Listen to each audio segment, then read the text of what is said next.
Oh, hello, everybody. Welcome to Daily Anime Reviews, where we review seasonal anime every single day. And today, we're talking about my baby, the peak anime. The one I've been waiting for over a year, season 3. And yes, in the first episode, it somehow made me cry. Oh, I don't know how it does it, ladies and gentlemen, but it does, and it latches onto my emotions. It's such a strong way, but I felt that. Now, to be fair, that was bad. It sounded like, that speech was bad. Okay, but to be fair, it pulled on my heartstrings from an episode 1 thing. So, give it a little bit of slack here. But season 3, episode 1, opened up pretty big. It's been 6 months since the last episode where we left everything and that hectic thing of Ruby finding the old body of Aqua, being passed away, being put into a corner, seeing that person has gone, and it's a whole thing which is kind of insane or crazy to think about, that Aqua was the one that stumbled on that. The whole thing with the little sister, or like not little sister, but the previous spirit of a sister, or which I would assume is a spirit. If it's not, it's kind of weird. I still don't fully know 100%, but here and there. The reveal that the dad is still around lurking, which is insane. It's kind of insane to think about. So it's been 6 months since all of that, right? And everybody has been doing well. Has been great, gaining subscribers, gaining attention. They've been like one of the hottest new female idol groups, which is amazing. Aqua's been a jack of all trades, type of entertainer.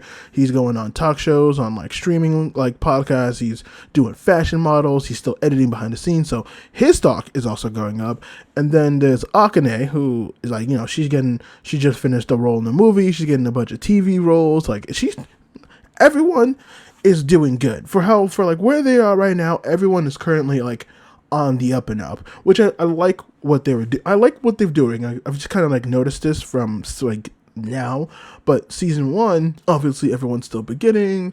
They were super young. Everyone's trying to get their foot on the door. And so towards the end of the first one, that's everyone's kind of still figuring out the industry, but also getting who they are intact. The second one is basically them setting up their trajectories, being basically where they are, what they have to do. The play was kind of all of their big, somewhat of all their big breaks to really break it out with them. And then Beat Komichi has the music video, which also was the big break and catalyst for everything that's going on. And now season 3, we're kind of seeing everyone is, they're actually getting a bit more popular. People actually know who they are. People are acknowledging Kana, Akane, Mamo-chan, Ruby, and Aqua's talent. So all of them are gaining way more spotlight right now. But everyone also sees that there are changes in both positive ways and good ways. The only one who hasn't really changed is Mamo-chan, but she's also been someone who in the last 2 seasons has definitely taken a lot more of a backseat, mainly because her story is less hectic than everyone else's. Because remember, everyone there except for Mamo-chan has grown up in the industry.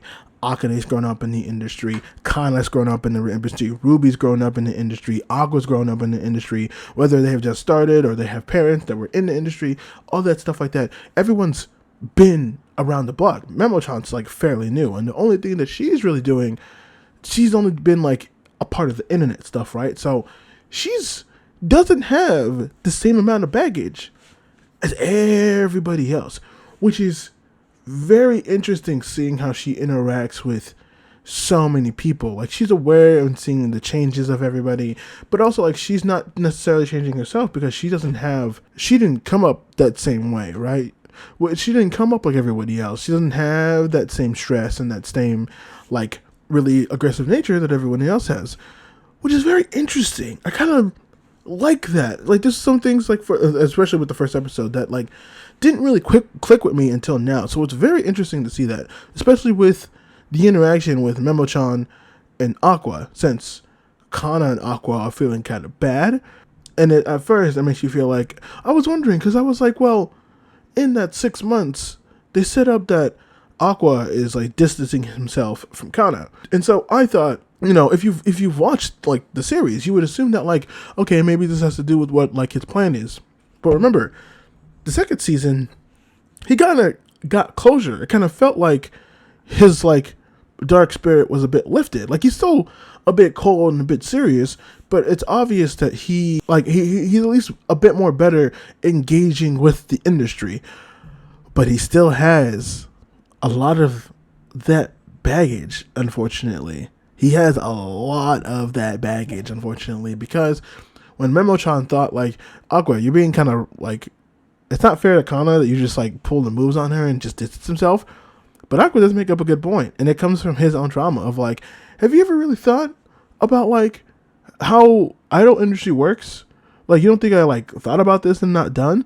Like, dumb? Like, what if people find out that Kana has a lover, or people find out that Kana has a boyfriend? It's statistically known that every time an idol or some type of female, celebrity, stuff like that, they find out that they have a boyfriend, her stock goes down. And sometimes even people who are deranged usually will come after that said person for, or the boyfriend, or even like the pairing, or both of them. Kind of like Ayo-chan. Kind of like his mother. And so like, it really hit me because when we left season 2, it felt like he was definitely on, right?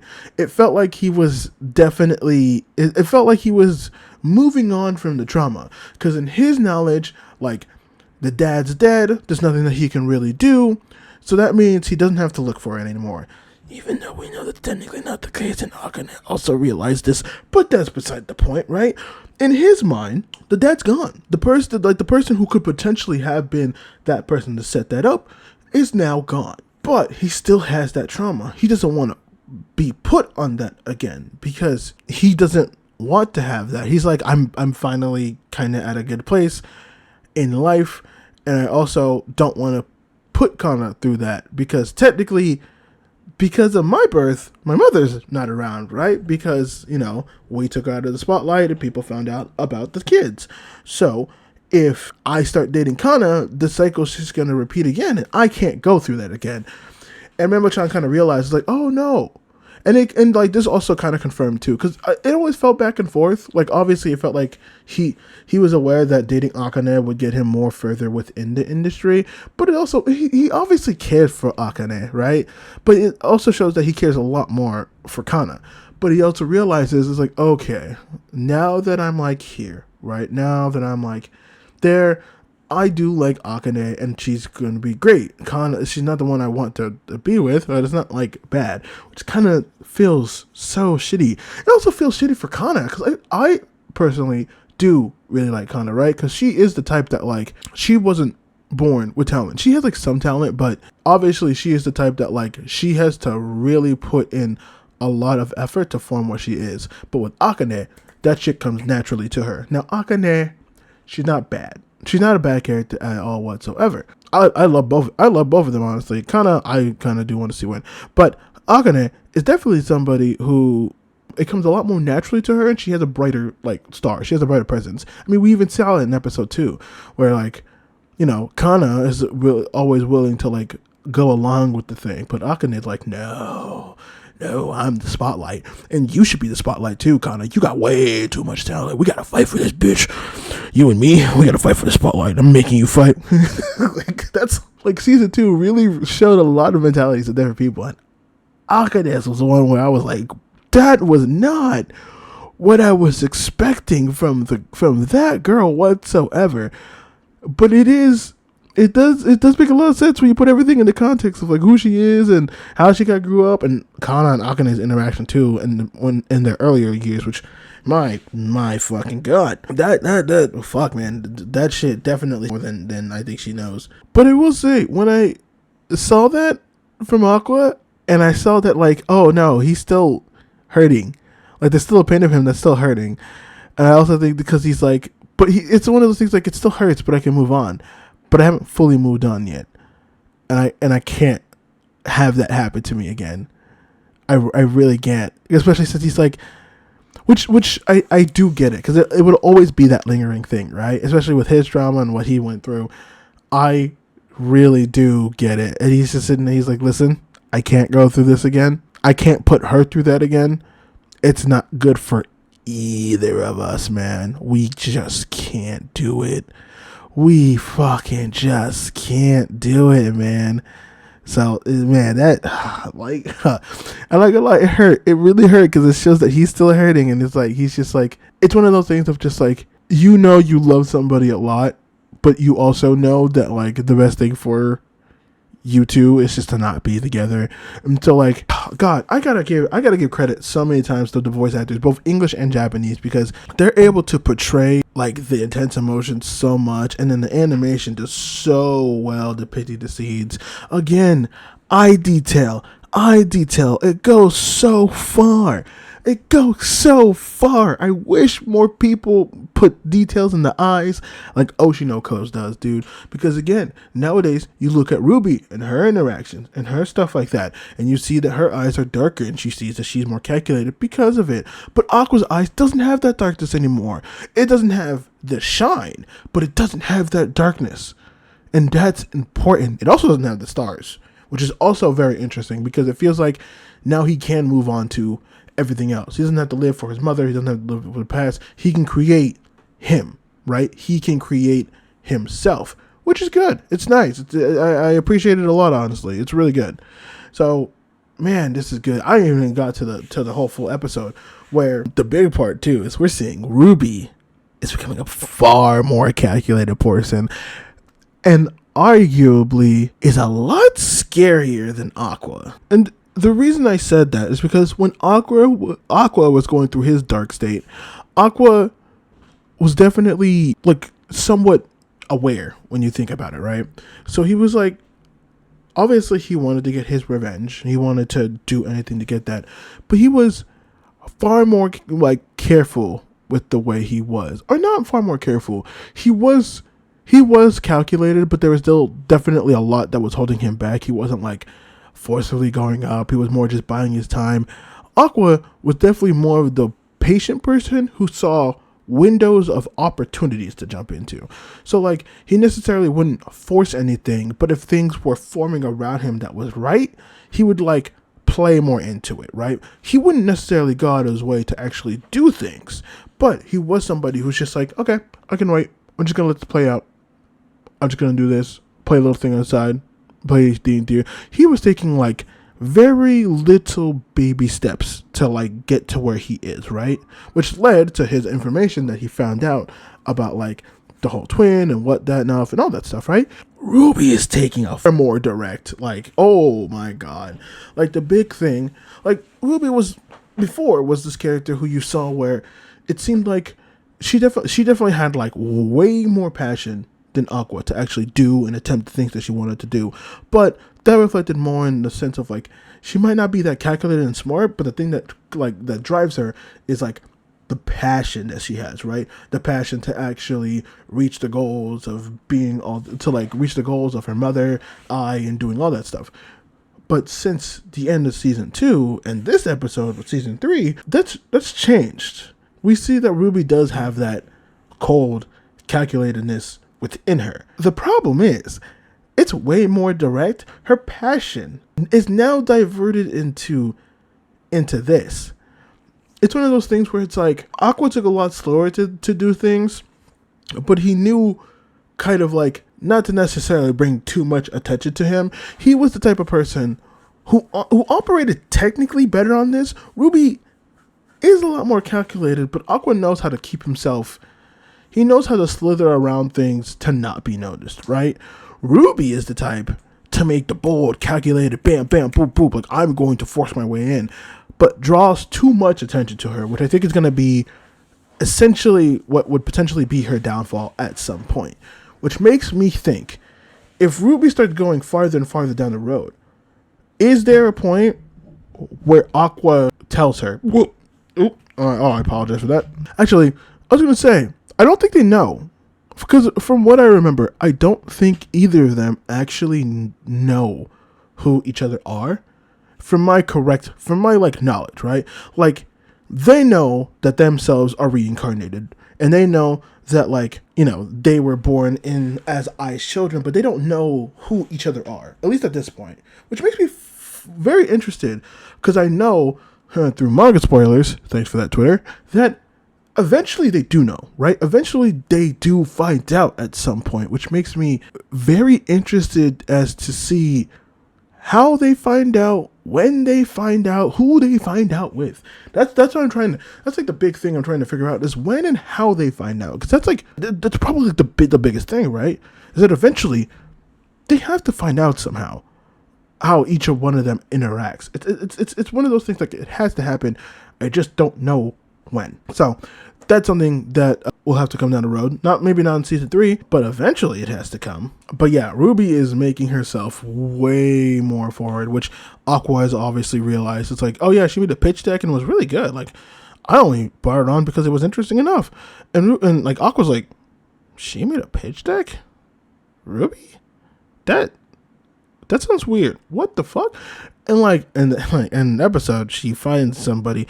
Now, if that's the person who was at Ai's grave, which is potentially the dad, if she found out that quickly, hey yo, Aqua may have been moving way too fucking slow. But I forget who that person is potentially. I know he might have been I know he was someone potentially important. The problem is, it sucks. It sucks so much. So, like, if you don't know, Oshinoko is now officially on Crunchyroll. Season 3 is being aired on Crunchyroll, which kind of makes sense because High Dive has kind of been or falling a little bit. But because of that, they're losing a lot of the big properties, and one of the big properties that they had was Oshinoko. So, like, Oshinoko was the one that was kind of carrying High Dive, and now High Dive's but now Oshinoko's on Crunchyroll, but only season 3, which is very fucking annoying. It's very, very fucking annoying. Which, to be fair, there's other ways. Listen, I could talk about streaming services and all that for fucking decades. Jesus fucking Christ, man. But that's a whole conversation. That's a whole conversation for another day. Oshinoko is back. It's peak. It's already had a fantastic episode. I gotta give this episode. See, I wanted to give it an S, but I'll give it an A plus. I'll give it an A plus, A plus, because I was emotional. I did kind of cry, but like, it wasn't as intense as I would have. There are better episodes. When I think of like an S tier Oshinoko episode, I think of like episode 1. I think about the episode in season 2 where like Akane and Kana are like battling it out and stuff like that. Like, there's a lot of good episodes. This is a very good episode. A lot of Oshinoko episodes are really good. I don't think I'd grade anything under, like, any of the Oshinoko episodes under like a B. But like, this is definitely a B episode, but it's definitely, I wouldn't necessarily call this an S tier episode.